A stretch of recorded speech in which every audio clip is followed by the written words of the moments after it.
दोस्तों आज हम एक्सप्लेन करने वाले हैं हाल ही में आई एक कमाल की मूवी लकी भास्कर को, जो कि आपको जरूर पसंद आएगी। इसलिए वीडियो को अभी लाइक कर दीजिए। हम चलिए कहानी शुरू करते हैं। और दोस्तों ये मूवी बेस्ड है भास्कर नाम के एक मामूली से बैंक एम्प्लॉय पर, जो आगे चलकर बहुत बड़ा आदमी बनता है। और मजे की बात तो यह है कि उसने हर्षद मेहरा जैसे ही स्कैमर को भी चूना लगाया है। तो मूवी की शुरुआत में हमें साल 1992 बॉम्बे का सीन दिखाते हैं, जहां भास्कर नाम का आदमी मॉर्निंग वॉक से घर लौटता है। तभी सीबीआई ऑफिसर लक्ष्मण और उसकी टीम भास्कर के घर पर रेड मारती है और उसे अरेस्ट कर लेती है। सुबह सुबह पुलिस भास्कर को उसके बैंक लाती है, जो था मगधा बैंक, जिसमें भास्कर काम करता था। लक्ष्मण बताता है कि तुम्हारे बैंक में पैसों का बहुत बड़ा घोटाला हुआ है, हम लोग उसी की जांच करने आए हैं। फिर भास्कर की वाइफ सुमति उसे कॉल करके बताती है कि कुछ सीबीआई ऑफिसर हमारे घर की तलाशी ले रहे हैं, आप किधर हो। भास्कर कहता है कि तुम फिक्र मत करो, उन्हें अपना काम करने दो।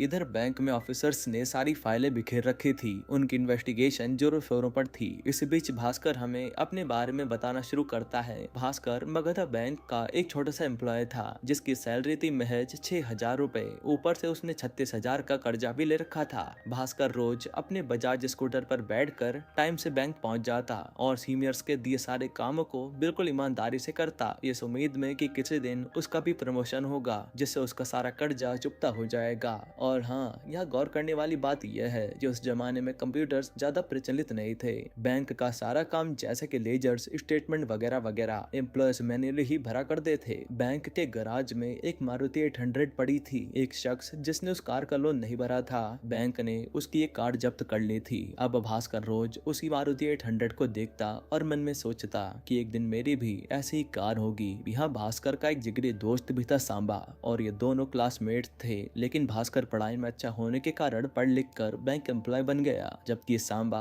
क्लर्क का काम करता है। साथ ही थोड़ी बहुत साइड इनकम के लिए भास्कर बैंक में आने वाले कस्टमर्स के एप्लीकेशन फॉर्म भी फिल किया करता था। खैर एक दिन एंथनी नाम का बंदा भास्कर के बैंक में 2 लाख रुपए का लोन लेने आता है, और भास्कर जब उससे सिक्योरिटी के बारे में पूछता है तो एंथनी कहता है कि मेरे पास गिरवी रखने के लिए कुछ भी नहीं है। तो भास्कर उसे लोन देने से मना कर देता है। वहीं हम भास्कर को देखते हैं, जिसने पूरे मोहल्ले से कर्जा ले रखा था, इसलिए वो हमेशा सभी से बचते बचते रहता था। तो भास्कर के पिताजी एक जमाने में सीए थे, लेकिन उनके साथ उनके दोस्त ने ही पैसों की हेरा फेरी कर दी, जिसके कारण वो डिप्रेशन में चले गए। इसके बाद ना वो किसी से बात करते हैं और ना ही कोई काम करते हैं, बस चाय पीते हैं, न्यूज़पेपर पढ़ते हैं और चुपचाप अपनी कुर्सी पर बैठे रहते हैं। वही भास्कर की माँ उसके बचपन में ही चल बसी थी, जिससे कि उसके छोटे भाई बहन की जिम्मेदारी भी उसी पर आ गई थी। हमें पता चलता है कि भास्कर की बीवी सुमति ने अपने माँ बाप की मर्जी के खिलाफ जाकर उसे लव मैरिज की थी। सुमति के माँ बाप भास्कर की कम सैलरी के कारण उसे बहुत नीची नजरों से देखते थे। सुमति और भास्कर का एक छोटा बेटा भी था, और सुमति का सपना था कि भास्कर बैंक से लोन ले ले ताकि वह अपना अचार का बिजनेस शुरू कर सके। तब भास्कर उसे समझाता है कि पहले पुराना कर्जा चुकता हो जाए, फिर नया कर्जा लेने की सोचेंगे। इन्हीं सब के बीच एंथनी आए दिन भास्कर के पास लोन मांगने आ जाता था। फिर एक दिन एंथनी भास्कर को बताता है कि मलेशिया से इंडिया एक शिप आई है, जिसमें उसने ढेर सारे टीवी मंगवाए हैं। आधी अमाउंट तो उसने पे कर दी है, यानी 2.5 लाख, और बाकी की आधी रकम उसने टीवी की डिलीवरी लेने के बाद पे करने का वादा किया है। एंथनी भास्कर से रिक्वेस्ट करता है कि मुझे 2 लाख रुपए की जरूरत है। जिन लोगों ने मुझे पैसे देने का वादा किया था वो सब अपनी बात से मुकर गए। इंडिया में वैसे ही टीवी की डिमांड बढ़ती जा रही है, आप मुझे सिर्फ 2 लाख रुपए दे दीजिए, मैं टीवी बेच कर सूद समेत बैंक का लोन चुका दूंगा। अगर अभी मैंने कंपनी वालों को पैसे नहीं दिए तो वो लोग उन टीवी को गिरवी रख देंगे। अब एंथनी की स्टोरी सुनने के बाद सांबा भास्कर से कहता है कि तेरा साला तो रियल एस्टेट लाइन में है ना, उससे बात करके देख, हो सकता है कि वो पैसों की कुछ मदद कर दे, और प्रॉफिट होने पर एंथनी भाई हमें भी थोड़ा बहुत हिस्सा दे देंगे। हालांकि भास्कर को अपने साले से मदद लेना बिल्कुल भी पसंद नहीं था, फिर भी भास्कर कहता है कि ठीक है, मैं ट्राई करता हूँ। इसके बाद एक पटेल नाम का आदमी आकर पूरे मोहल्ले के सामने भास्कर की शर्ट फाड़ देता है। इतना ही नहीं, वो उसका बजाज स्कूटर भी उठाकर अपने साथ ले जा लेता है। वो कहता है कि पहले उधार दिया पैसा लौटाओ, फिर आकर अपना स्कूटर ले जाना, जिससे भास्कर को बहुत बुरा लगता है। खैर अगले दिन भास्कर के पास टैक्सी में जाने तक के पैसे नहीं होते, तो वो पैदल पैदल दौड़कर ही अपने ऑफिस पहुंचता है। फिर बैंक जाकर भास्कर को एक झटका और लगता है कि जो प्रमोशन भास्कर को मिलने वाला था वो किसी और एम्प्लॉय को मिल गया है। और सभी बैंक कर्मचारी भी भास्कर के लिए बहुत दुखी थे, क्योंकि उन्हें भी लगा था कि ये प्रमोशन भास्कर को ही मिलेगा। तब भास्कर जाकर अपने रीजनल मैनेजर से कहता है कि सर मैं दिन रात मेहनत करता हूँ, बैंक का best employ of the year हूँ, अपने हर महीने के टारगेट को भी समय पर पूरा करता हूँ, लेकिन आपने बंगाली होने के कारण एक बंगाली को प्रमोशन दे दिया, ये तो बहुत गलत किया। ये सुनकर रीजनल मैनेजर भास्कर को झाड़ देता है, कहता है उसे मैंने उसकी काबिलियत के दम पर प्रमोशन दिया है, ना कि बंगाली होने की वजह से। और वैसे भी तुम तो कस्टमर की एप्लीकेशन फॉर्म भर भर कर अपनी जेब भर रहे हो ना। अगर ये बात जीएम साहब को पता चल गई तो तुम्हें जॉब से निकाल दिया जाएगा। क्या मैं तुम्हारी कंप्लेन जीएम साहब को कर दूं? तब भास्कर की शक्ल रोने वाली हो जाती है और बेचारा हाथ जोड़कर कहता है कि नहीं सर, ऐसा मत कीजिए। फिर सभी एम्प्लॉय भी ये सब तमाशा देख रहे होते हैं, लेकिन कुछ ही देर बाद भास्कर नॉर्मल होकर रोज की तरह अपना काम करने लगता है। फिर शाम को भास्कर और सांबा किसी कैफे में चाय पी रहे होते हैं। तब एंथनी फिर भास्कर से पैसे मांगने आता है, कहता है सर, आज बाकी बचे पैसे देने का आखिरी दिन है, अगर आज मैंने उनको पैसे नहीं दिए तो वो सभी टीवी को नीलाम कर देंगे, मेरा बहुत बड़ा नुकसान हो जाएगा। ये सुनते ही भास्कर अपने बैग से 2 लाख रुपए निकाल कर एंथनी के हाथ में थमा देता है। ये देख तो सांबा भी हैरान हो जाता है, पूछता है कि ये तूने कैसे अरेंज किए? असल में भास्कर ने लॉकर में रखने के बहाने बैंक का पैसा अपने बैग में डाल दिया था।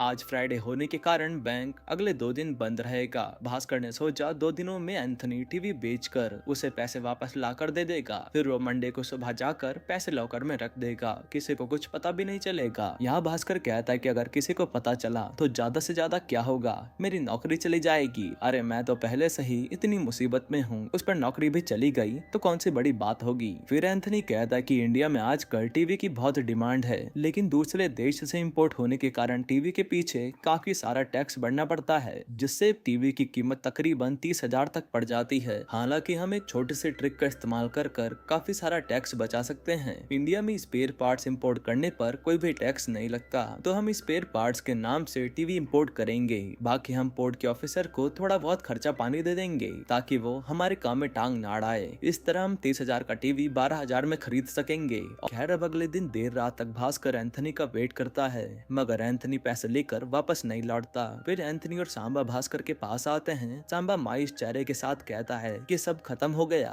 तभी एंथनी हंसते हुए भास्कर को कहता है, अरे सर, सारे टीवी बिक गए, ये लीजिए आपके 2 लाख रुपए और आपका हिस्सा भी। ये खबर सुन भास्कर बहुत खुश होता है और वो एंथनी को शुक्रिया अदा करता है, वरना उसकी नौकरी और इज्जत दोनों चली जाती। वहीं एंथनी उस पर भरोसा करने के लिए थैंक यू कहता है। फिर मंडे मॉर्निंग भास्कर बैंक जाकर उन 2 लाख को लॉकर में रख देता है। इस दिन के बाद से भास्कर, एंथनी और सांबा तीनों पार्टनर बन गए थे। भास्कर छिपकर बैंक से पैसे निकालकर एंथनी को देता, एंथनी टीवी इंपोर्ट करता और उनके बीच का प्रॉफिट तीनों में बांट देता। रिश्वत के तौर पर वो लोग पोर्ट के ऑफिसर्स को आए दिन छोटी मोटी पार्टीज देते रहते थे ताकि वो लोग भी चुप रहें। पर ये देख सुमति भास्कर पर शक करने लगी कि कहीं ये कोई गलत काम तो नहीं कर रहे। तब भास्कर सुमति से बस इतना कहता है कि मैं मेरे दोस्तों के साथ मिलकर बिजनेस कर रहा हूँ। इसके बाद भास्कर धूमधाम से अपने बेटे का बर्थडे सेलिब्रेट करता है। ये देख उसके सभी रिश्तेदार उससे जल जाते हैं। उसी पार्टी में एंथनी सांबा और भास्कर से कहता है कि मेरे बेटे की अमेरिका में जॉब लगी है, वो मुझे अपने पास अमेरिका बुला रहा है, अगर मैं वहाँ चला गया तो मेरा बिजनेस सब बंद हो जाएगा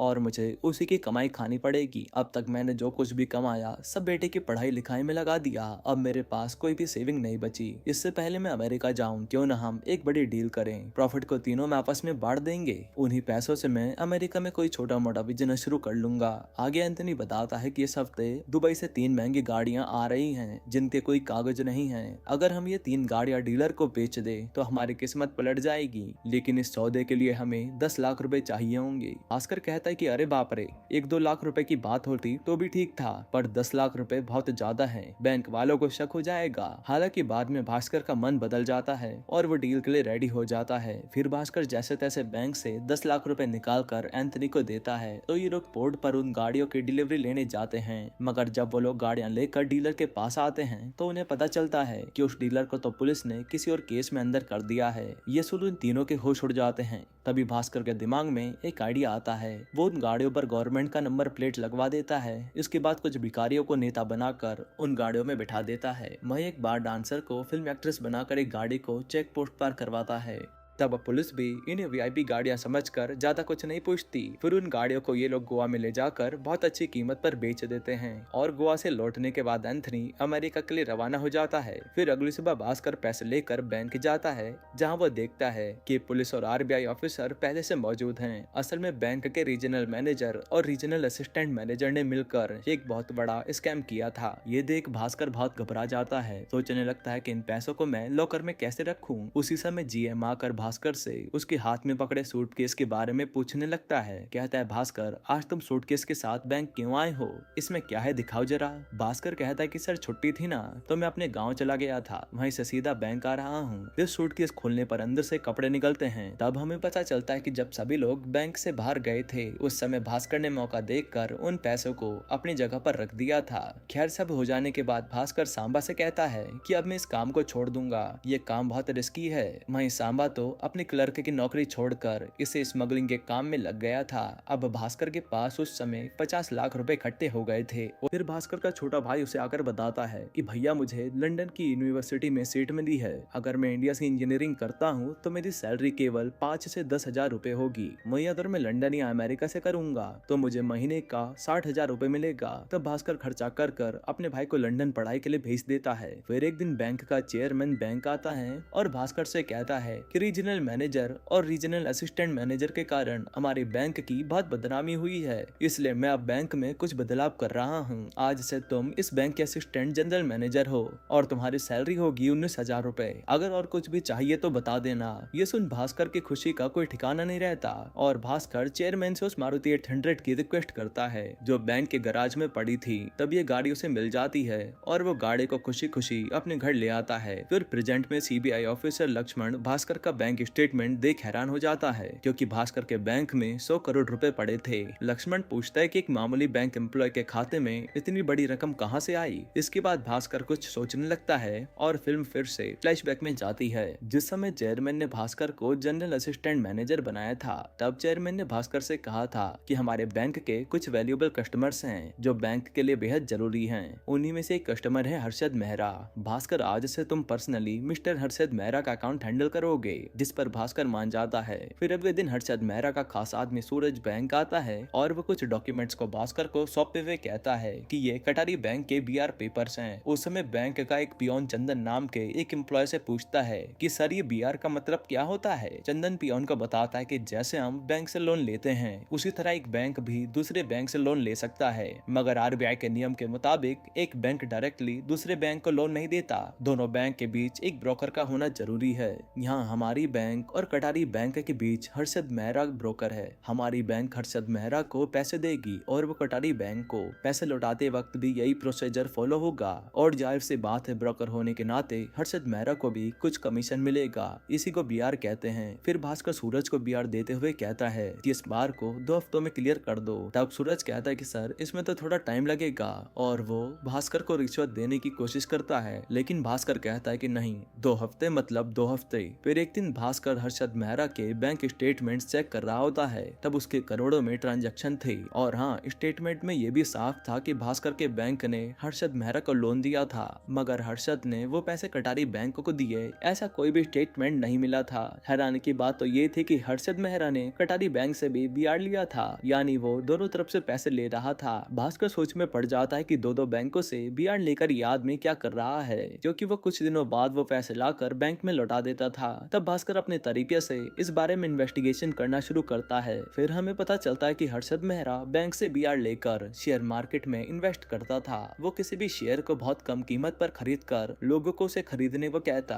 कि ये शेयर आगे जाकर बहुत बढ़ेगा। तो सभी के इन्वेस्ट करने से स्टॉक का प्राइस जब बढ़ जाता तो हर्षद मेहरा उस स्टॉक को बेच देता, तब उसकी वैल्यू फिर से गिर जाती। इसी तरीके से जो भी प्रॉफिट होता वो हर्षद मेहरा खुद रख लेता और बाकी बचे पैसे बैंक को लौटा देता। पहले तो भास्कर ये सब चेयरमैन को बताने की सोचता है, लेकिन इसमें भला उसका क्या फायदा था। तो वो खुद ही सूरज से मिलकर एक डील करता है कि हर्षद मेहरा जब भी किसी बैंक से बीआर लेगा उसे 1% कमीशन भास्कर को देना होगा और हर शेयर को खरीदने और बेचने से पहले उसे भास्कर को इन्फॉर्म करना होगा, ताकि भास्कर भी उन शेयर से फायदा उठा पाए। अब सूरज के पास कोई और चारा नहीं था तो वो झट से उसकी बात मान जाता है, जिसके बाद हर्षद मेहरा ने डील के मुताबिक बैंक से बीआर लेकर भास्कर को एक परसेंट दिया और सवाल ये था कि इन पैसों को व्हाइट में कैसे बदला जाए। तब एंथनी का एक पुराना साथी था अनवर। भास्कर अनवर से मिलकर उसे इस बारे में बताता है। अनवर कहता है कि हम अगर इन पैसों को लॉटरी वाले को दे दें तो वो हमें विनिंग लॉटरी देगा। लॉटरी जीतकर कुछ पैसे टैक्स के कटेंगे और बाकी बचे तुम्हारे बैंक में आ जाएंगे। ऐसे करके भास्कर को 25,000 की लॉटरी लगती है, जिसमें से टैक्स कट कर उसके हाथ में 17,000 बचते हैं। उन 17,000 को वो शेयर्स में इन्वेस्ट करता है।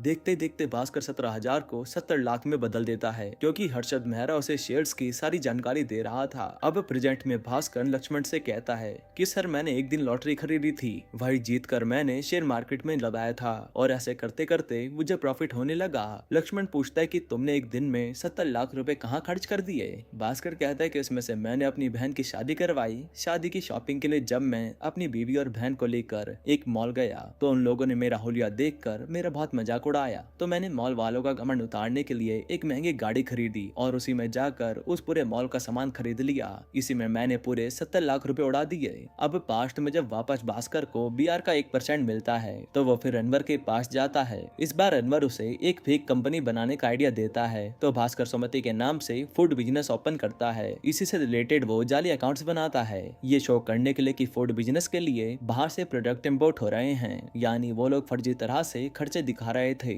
इस दौरान भास्कर को पीने की भी लत लग जाती है और दिन ब दिन भास्कर का रवैया बदलने लगता है, मानो उसके अंदर पैसों का घमंड आ गया हो। वो तो अपने कलीग से भी ठीक से बात नहीं करता। ये सब देख सुमति को बहुत बुरा लगता है। फिर एक दिन कटारी बैंक का मैनेजर कुछ काम से भास्कर के पास आता है। बातों बातों में बीआर की भी बात निकलती है, जिस पर भास्कर कहता है कि सर हर्षद मेहरा के पास से 90 करोड़ का बीआर आना बाकी है, ऊपर से वो तो नए बीआर के बारे में भी पूछ रहा है। तब मैनेजर हैरान होकर कहता है कि 90 करोड़, इतनी बड़ी अमाउंट का बीआर तो मैंने कभी पास ही नहीं किया, ज्यादा से ज्यादा 1 या 2 करोड़ किए होंगे। ये सिग्नेचर मेरे नहीं है और हर्षद मेहरा ने मेरे नाम से फर्जी दस्तखत किए हैं। अगर आरबीआई ने इंक्वायरी की तो मुझे पक्का जेल हो जाएगी। ये सब सोच कर मैनेजर को वही हार्ट अटैक आ जाता है और उसकी मौत हो जाती है। इसके बाद जब सूरज भास्कर के पास आता है तो भास्कर उसे धमकाता है कि पहले 90 करोड़ का बीआर चुका दो, तभी तुम्हें नया बीआर पास होगा। इसी बीच सांबा स्मगलिंग करते हुए पकड़ा जाता है, तो भास्कर पुलिस को पैसे खिलाकर उसकी बेल करवाता है।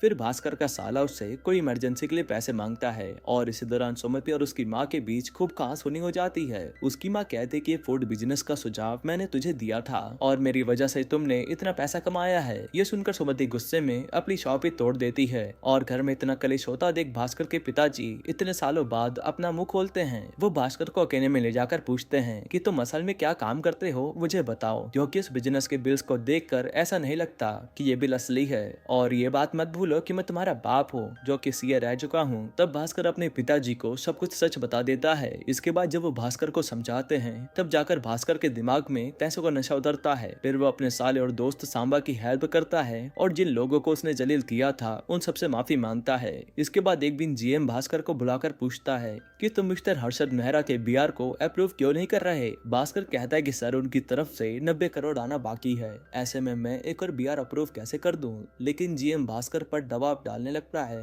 जिससे तंग आकर भास्कर बैंक से रिजाइन कर देता है। फिर रिजाइन करने के अगले दिन ही सीबीआई ऑफिसर भास्कर के घर आकर उससे पूछताछ के लिए ले जाते हैं। लक्ष्मण कहता है कि तुम्हारे अकाउंट में जो भी पैसे हैं उनको व्हाइट में शो करने के लिए तुमने सारे इंतजाम कर रखा है, लेकिन मैं चाहूँ तो उन सारे पैसों को 1 सेकंड में गायब कर सकता हूँ। अगर मैंने इस बारे में इनकम टैक्स को खबर कर दी तो तुम्हें जेल जाने से कोई नहीं रोक पाएगा। इसलिए बेहतर यही होगा कि तुम वो 100 करोड़ रुपए हर्षद मेहरा को दे दो। यानी कि बैंक का जीएम और सीबीआई ऑफिसर लक्ष्मण दोनों हर्षद मेहरा के साथ मिले हुए थे। यह भास्कर के 100 करोड़ देते ही हर्षद मेहरा बीआर चुका देगा और जेल जाने से बच जाएगा, क्योंकि उसके ऊपर भी कार्रवाई चल रही थी। और हमें पता चलता है कि बैंक का चेयरमैन भी इन सब में शामिल था। अब भास्कर न चाहते हुए भी सारे पैसे हर्षद के अकाउंट में ट्रांसफर कर देता है और वापस जहां था वहां आ जाता है। फिर अगले दिन सभी को एक शॉकिंग बात पता चलती है, क्योंकि भास्कर ने 10 दिन पहले अपने बैंक से सारे पैसे निकाल लिए थे। अब इसकी एंट्री सिर्फ लेजर में मैन्युअली थी, तभी किसी को कुछ पता नहीं चला और पैसे ट्रांसफर करते समय जीएम हड़बड़ी में इस बात को नोटिस नहीं कर पाया था। इस तरफ भास्कर को हम अपने परिवार के साथ फ्लाइट में बैठा देखते हैं और फ्लैशबैक में दिखाया जाता है कि जब भास्कर ने अपने पिताजी को ये सारी बातें बताई थी तभी उसके पिताजी ने कहा था कि आज नहीं तो कल इनकम टैक्स और आरबीआई वाले तुम्हारे पास जरूर आएंगे। एक काम करो, तुम इन पैसों को बैंक से निकाल लो, उससे हम अमेरिका में एक घर खरीद लेते हैं। जिसके बाद भास्कर खुद इनकम टैक्स वालों को बैंक के चेयरमैन, जीएम और सीबीआई ऑफिसर लक्ष्मण के बारे में खबर कर देता है और पुलिस इन सबको अरेस्ट कर लेती है। हर्षद मेहरा को भी इंटरोगेशन के लिए बुला लिया जाता है। इस तरह इन सभी को फंसाकर भास्कर अमेरिका में ऐशो आराम की जिंदगी जीने लगता है। यहीं पर ये मूवी खत्म होती है। दोस्तों, आपको ये मूवी कैसी लगी हमें कमेंट में जरूर बताइएगा और इसके अलावा आप कौन सी मूवी का एक्सप्लेनेशन चाहते हैं वो भी कमेंट कीजिएगा। बाकी अगर आपको हाल ही में आई एक कमाल की मूवी देखनी है तो आप ये वीडियो देख लीजिए।